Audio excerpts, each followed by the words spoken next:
Fala pessoal, vamos aí então começar o capítulo 7, na página 57. República Oligárquica, Movimentos Sociais. Aí vamos falar dos movimentos sociais rurais e depois dos movimentos sociais urbanos. Então é bom que vocês também acompanhem na apostila, até porque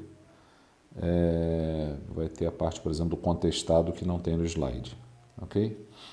Então a gente já sabe que a República Oligárquica é o período que vai de 1894, com a eleição do Prudente de Moraes, e vai até 1930, quando o último cafeicultor, o último presidente cafeicultor é deposto, né, do governo por uma revolução, e aí se inicia uma nova fase da República com a chegada de Getúlio Vargas ao poder. Então, de 1894 até 1930, a gente tem o período da história que a gente chama de República Oligárquica, ou República do Café com Leite, ou República dos Coronéis, e assim por diante. A gente já falou disso em módulos anteriores. Né? Agora, durante a República Oligárquica ocorreram vários movimentos, né, de contestação, né, de questionamento desse novo sistema político. Né? Por quê? Porque esse sistema político que se dizia, né, do público, que se dizia de todos, digamos assim, né, era oligárquico. A gente já discutiu, inclusive, a questão da contradição do conceito de república oligárquica, porque como uma coisa pode ser pública e ao mesmo tempo ser de poucos. Né? E o conceito de república oligárquica é isso. República quer dizer coisa pública e oligárquica quer dizer coisa de poucos, né? Ou poder de poucos, perdão. Quer dizer poder de poucos. Então, a República que se inaugura em 1889, ela não significou para muitas pessoas, principalmente das áreas mais rurais, das áreas mais afastadas dos centros políticos, né, melhoria nas suas condições de vida. Então, por isso que na Bahia, por isso que lá na região entre o Paraná e Santa Catarina, e também, né, no caso do cangaço não tem uma região específica, é o Nordeste de forma geral, vão acontecer essas revoltas. Então a gente vai falar aí dos primeiros conflitos, nos conflitos rurais, que foi o conflito de Canudos, o de Contestado e o do cangaço, ok? Então, esse movimento aí que a gente vai ver primeiro, o movimento de Canudos, é assim como o movimento do Contestado, que não está aqui no slide, mas tem na apostila na página 59. Então, assim como Canudos, o Contestado também é um movimento messiânico. Né? Por que um movimento messiânico, como está aí no final do slide, como está aí no final do slide, o Antônio Conselheiro, né, é chamado de líder messiânico. Porque esses movimentos, tanto Canudos quanto Contestado, é chamado de messiânico, porque os seus líderes eram líderes religiosos, né, que usavam de precedentes, né, de pretexto religioso para organizar as suas revoltas. Né, que não eram, no caso de Canudos, sobretudo, não era uma revolta efetivamente. Né? Então a gente vai ver o porquê. Então, eram chamados de movimentos messiânicos porque usavam a religião para arregimentar os seus seguidores, digamos assim. Ok? Então, o que acontecia lá no movimento de Canudos? Né? O movimento de Canudos foi na Bahia. Inclusive, a região de Canudos, né, chegou a ser a segunda maior cidade da Bahia, né, depois de Salvador, né, chegando a ter cerca de 30 mil habitantes. Tudo isso organizado de forma meio que espontânea, né, por essa figura que está aí na imagem, né, sendo retratada, que é o Antônio Conselheiro. Quem era esse camarada? Esse Antônio Conselheiro era um rapaz, né, que tinha tido uma educação para ser padre, era um cara muito religioso, mas acabou que a família teve uma série de problemas financeiros e eles saíram do Ceará, foram para a Bahia. Lá na Bahia, o Antônio Conselheiro, ele viu, né, a condição de miséria que o povo se encontrava diante da república que se dizia moderna, inovadora, que se dizia aquele sistema que queria levar o país para o progresso, para o desenvolvimento, e ele via que isso não havia chegado na Bahia e em vários outros cantos do Nordeste brasileiro. Então ele, através, né, do seu discurso religioso, embora seja importante notar que ele não era apoiado pela igreja, ok? Então ele, através do seu discurso religioso, ele vai começar a convencer a população da Bahia a largar, não é, as terras dos fazendeiros para quem eles trabalhavam, né, e ir para a região de Canudos, né, onde eles poderiam produzir, onde eles poderiam trabalhar, plantar e colher livremente, sem ter que pagar para os donos das terras, né, até porque lá em Canudos a propriedade da terra era coletiva. Então, Antônio Conselheiro, através do seu discurso religioso, né, falando de um reino além desse mundo, fazendo algumas atitudes de caridade, ajudando algumas pessoas, né, ele vai convencer os pobres da região do Nordeste brasileiro a abandonar as fazendas dos coronéis, dos ricos proprietários para quem essas pessoas trabalhavam, a fim de que essas pessoas pudessem se reunir, né, no local livremente, podendo produzir o que elas quisessem sem ter que pagar vários, né, impostos para esses proprietários. Então, de forma muito pacífica, o Antônio Conselheiro vai conseguir reunir, né, milhares de pessoas em Canudos livremente. E essas pessoas vão viver lá em Canudos, trabalhando, produzindo o que elas quisessem, inclusive estabelecendo, né, relações econômicas de trocas com outras regiões, né? Então, Canudos chegou a ser tão expressivo que começou a ter contato comercial com outras regiões.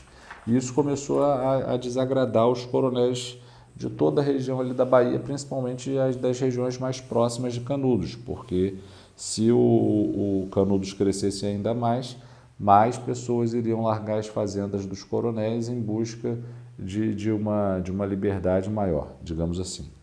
Então, em 1896, né, logo depois da proclamação da República, cerca de 5 anos depois, né, aliás, 5 não, perdão, 7 anos, né, porque a República foi proclamada em 1889, o governo federal vai enviar uma expedição de aproximadamente 100 homens do Exército para atacar a região de Canudos. Essa primeira expedição vai ser derrotada com muita facilidade, né? Em janeiro de 1897, vai ser enviada uma segunda expedição com cerca de 500 soldados. Também ela vai ser derrotada. Em março de 1897, vão ser enviados mais 1.300 homens, que também serão derrotados, e somente em junho, de 1897, que o governo vai enviar uma quarta expedição com cerca de 15 mil soldados, né? De várias regiões do país, contando com armas, né, modernas, como metralhadora, com artilharia pesada, para atacar o arraial de Canudos. E aí, com 15 mil soldados, ou seja, cerca de um soldado para cada 2 habitantes de Canudos, então os habitantes de Canudos não vão ter como resistir. Eles já haviam resistido a 3 expedições anteriores, mas eles vão acabar não resistindo. E Canudos vai ser completamente destruído, até porque a ordem do governo era de que não deixasse na região de Canudos sequer uma estaca que ali indicasse ter existido uma casa, né? A ideia do governo não era só destruir Canudos, mas também destruir a memória, né, a história daquela região, visto que o medo maior era de que o movimento se espalhasse por todo o Nordeste. Ok? Então, Canudos acaba destruído e era um movimento relativamente pacífico, né? Embora a mídia, os jornais da época fizessem questão de chamar o Antônio Conselheiro, o líder do movimento, né, de beato, de fanático, de monarquista, para desmoralizá-lo, né? Tentando dizer que ele era agressivo ou que ele era louco, né? Mas isso não procede. Canudos resistiu, mas não buscou nem atacar, né, buscou se defender desses ataques que o governo perpetrou contra eles. Então era um movimento pacífico. Isso não se trata de que era um movimento bonzinho nem nada, né? Porque era muito fortemente influenciado pela religião popular, o que não agradava nem a Igreja Católica. Né? A Igreja Católica, com a sua doutrina oficial, acabava não também concordando com esses beatos, né? Essas pessoas, essas figuras religiosas espontâneas, né? Que surgiam, né? no Brasil inteiro. Não foi só o Antônio Conselheiro, não. Como a gente vai ver, existiu também no contestado um líder messiânico. Então aqui mostra, né, algumas imagens, e essa imagem famosa do corpo de Antônio Conselheiro após o massacre de Canudos. Beleza? Então, antes do cangaço, né, vamos falar aí da Guerra do Contestado. A Guerra do Contestado aconteceu entre 1912 e 1916, ok? Foi uma guerra que aconteceu entre o Paraná e Santa Catarina, lá no sul do país, numa região que era disputada pelos dois estados. O que aconteceu? Os cafeicultores, eles queriam, né, conectar várias regiões do país, como o sul a São Paulo, né, o extremo sul a São Paulo, e aí foi autorizada a construção de uma ferrovia ligando, né, o Rio Grande do Sul a São Paulo. Essa ferrovia, para ser construída, né, foi construída por uma empresa que até na postura está dizendo que ela era norte-americana, mas se eu imaginava que ela fosse inglesa, né? Não estou certo a esse respeito.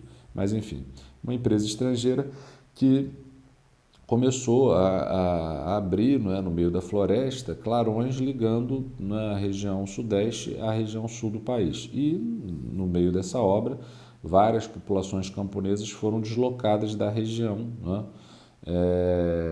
Só que enquanto a obra estava rolando, a população que era deslocada dessa região era de certa forma aproveitada como mão de obra barata para trabalhar na extração até das árvores, né, que eram usadas, que eram retiradas para que o trem passasse, e também para que fosse feito os chamados dormentes, né, aquelas toras de madeira que são colocadas para dar base e suporte para que os trilhos do trem possam ser colocados.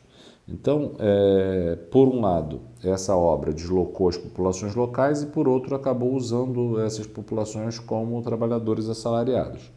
Só que, ao fim da obra, né, a população vai ficar sem emprego, né, e também não vai poder voltar para os territórios tradicionais que elas viviam. Então elas vão para uma região, né, lá de fronteira entre o Paraná e Santa Catarina, que era justamente uma região disputada, uma região contestada entre os dois estados. Por isso o nome Guerra do Contestado, né? E eles tentam se estabelecer nessa região. Só que, obviamente, né, tanto as autoridades do Paraná quanto as autoridades de Santa Catarina não vão apoiar a permanência da população nesse local, como também o Paraná e Santa Catarina vão exigir do governo federal, né, uma atuação em conjunto para tirar essa população dessa região. A população se reunia, né, em torno de uma figura de um monge chamado João Maria, né, e também de um outro chamado José Maria, que teria sido irmão dele, desse João Maria. E esse João Maria, inspirado, né, nesse catolicismo popular, né, assim como o Antônio Conselheiro, ele vai começar a pregar a ideia de que Deus iria auxiliá-los a formar um núcleo de povoamento, enfim, começou a exercer uma espécie de função dupla entre um sacerdote e um chefe político, né? Só que quando o governo percebe que no contestado está havendo uma organização política, eles vão duramente combater esse movimento, até porque eles já haviam combatido Canudos e não queriam que no sul do país se estabelecesse algo semelhante ao que aconteceu lá na Bahia. O contestado vai ser duramente reprimido, certamente até com mais violência do que o movimento de Canudos, e aí a população do contestado também será duramente, né, massacrada, né, não só pelas armas dos soldados, das autoridades, mas também por conta de doenças, né, como o tifo, que acabou matando muita gente lá na região do contestado. Que não é, até porque essa região não era uma região organizada tal como Canudos, né? Era uma região que tinha uma série de problemas, porque a população não tinha casa adequada, não tinha acesso à água tratada e assim por diante. Então, as doenças vão acabar colaborando bastante para que esse movimento fosse destruído, né, completamente em 1816. Ok? Então assim acaba o contestado. Agora, o cangaço, por último, né, por último no caso dos movimentos rurais. Aí depois a gente vai falar dos movimentos urbanos. O cangaço, e aí eu vou separar, então, já que está ficando já meio longo, provavelmente os movimentos rurais eu falo em outro vídeo. O cangaço foi um movimento que não aconteceu num estado específico, né? O cangaço aconteceu em todo o Nordeste, praticamente. E o líder do cangaço é o famoso Lampião, né? O cangaço é um movimento que é controverso, né? Há quem diga que os cangaceiros eram uma espécie de Robin Hood do sertão, ou seja, de homens que atacavam os ricos, os coronéis, para ajudar os pobres. E há quem diga também que que os cangaceiros eram um bando de bandido, de vagabundo, que agia em causa própria, né? Então, tem que ter muito cuidado para a gente não defender apaixonadamente um desses discursos, porque os dois são equivocados, né? Não dá para a gente pensar a história como se fosse uma trama novelesca, um filme, onde sempre tem um bonzinho e um mauzinho, né? Onde sempre tem um herói e um vilão. História não é assim. Então, os cangaceiros, eles são personagens históricos, né? E eles estão atuando em busca da satisfação dos seus interesses. Isso não quer dizer que eles só fossem pessoas malvadas, que só faziam coisas em benefício, em troca de benefício próprio, né? Mas também não quer dizer que os caras eram bonzinhos, que estavam preocupados com a justiça social, com a transformação da realidade do Nordeste e por aí vai. Então, para a gente tentar, não é, entender o cangaço, a gente tem que entender que eram movimentos de pessoas, né, que se organizavam em bandos, se armando, né, andavam armados, né, com armas de fogo, facas, facões, machados, foice, enxada, e era um movimento itinerante, né? Diferente do contestado e de Canudos, que era um movimento fixo, tinha uma região.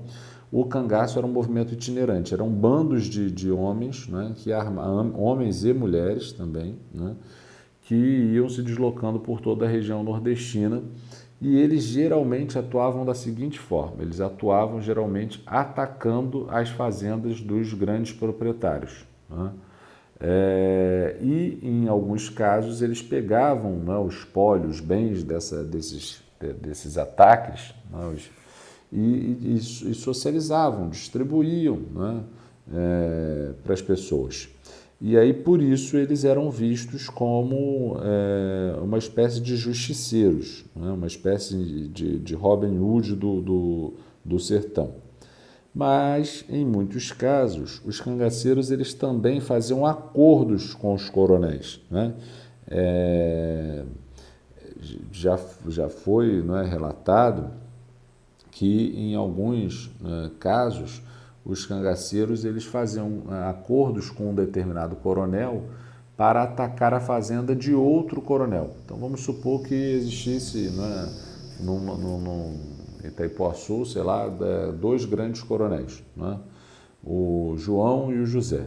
E aí o João faz um acordo, né, com os cangaceiros para que os cangaceiros ataquem a fazenda do José e não do João. Então o João acaba fazendo um acordo com o cangaço, né?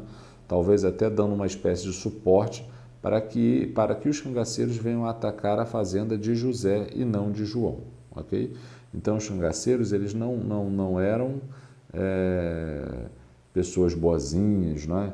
Que iam fazer a justiça social, que iam ajudar os pobres. Muitas vezes eles faziam acordos até com os coronéis para satisfazer os seus interesses, ok? Para buscar melhorar a sua condição individual, né? A sua condição de vida. Então, o cangaço é um movimento itinerante, é um movimento controverso, né? Agora, e um movimento que contou com bastante participação das mulheres, né? As mulheres muitas vezes acabavam percebendo que ficarem, né, em casa submetida ao trabalho na lavoura, muitas vezes nas terras dos coronéis, né? Era pior do que viver a vida perigosa dos cangaceiros que viviam se deslocando de um ponto ao outro do Nordeste, até por conta do medo da repressão política, né? Foi um movimento, inclusive, que só conseguiu ser derrotado na década de 30, quando Getúlio Vargas chegou ao poder. O cangaço ele durou toda a República Oligárquica, ok? Então, o cangaço só acaba sendo destruído em 1938, né? 8 anos depois da República Oligárquica. Então é isso, pessoal. Vou parar por aqui e aí eu já faço o próximo vídeo falando dos movimentos urbanos. Se caso tenha ficado dúvida, algo não tenha ficado claro, só postar aí que se tiver muita dúvida, talvez eu até faça um vídeo para explicá-las. Vamos ver aqui só esse finalzinho do slide, né? Então, sobre o Lampião, né? Ele nasceu no dia 7 de junho de 1897, na fazenda Ingazeira, situada no município de Vila Bela, hoje Serra Talhada, no sertão de Pernambuco. Abandona a escola para ajudar a família no plantio da roça e na criação do gado. Aos 19 anos, quando entrou para o cangaço, teve o apelido, que era uma das primeiras, o apelido dele, não é, de Lampião, era referente a uma das primeiras lutas do bando na escuridão da noite, né, onde teriam dito: espia Levino, o rifle de Virgulino virou um lampião. Né? Virgulino era o nome do Lampião. Um acidente em meio à vegetação da Caatinga o deixou cego de um olho. Conheceu Maria Deia, filha de um fazendeiro de Jeremoabo e esposa de um comerciante da Bahia. Herói, bandido ou vítima, né? Aquilo que a gente estava tentando falar um pouco, né? De que não existe bonzinho nem mauzinho e que o cangaço é um movimento muito controverso. As violências cometidas pelo bando eram inúmeras, como tatuagens, afogo, corte de orelha ou de língua, castração, estupro, morte lenta, entre outros. Em algumas ocasiões, seus gestos eram generosos, confraternizava com as pessoas, organizava festas, distribuía dinheiro, pagava bebida para todos. Então, se por um lado, né, os cangaceiros eram extremamente violentos, né, por outro, eles eram conhecidos também como uma espécie de Robin Hood do sertão, como a gente já havia dito. Aspectos sociais. Em 27 de julho de 1938, o bando arma acampamento na fazenda Ângicos, situada no sertão de Sergipe, esconderijo tido por Lampião como de maior segurança. Era noite, chovia muito e todos dormiam em suas barracas. Na madrugada do dia 28, a volante do tenente João Bezerra pegou o bando totalmente desprevenido. Lampião foi uma dos primeiros a morrer. Logo em seguida, Maria Bonita foi gravemente ferida. A força volante, de maneira bastante desumana, decepa a cabeça de Lampião. Maria Bonita ainda estava viva, apesar de bastante ferida, quando sua cabeça foi degolada. O mesmo ocorreu com Quinta-feira e Mergulhão. Tiveram suas cabeças arrancadas em vida. E ainda, como vocês estão vendo nessa terrível imagem aí no canto esquerdo, elas foram exibidas, né, para que muitos vissem como uma forma de avisar a população: olha, quem desafiar o governo terá esse tipo de tratamento. Beleza? Então, como vocês já estão vendo aqui, a gente vai falar aí da revolta da vacina, mas eu vou deixar isso já numa segunda parte para não ficar longo. Beleza? Até já.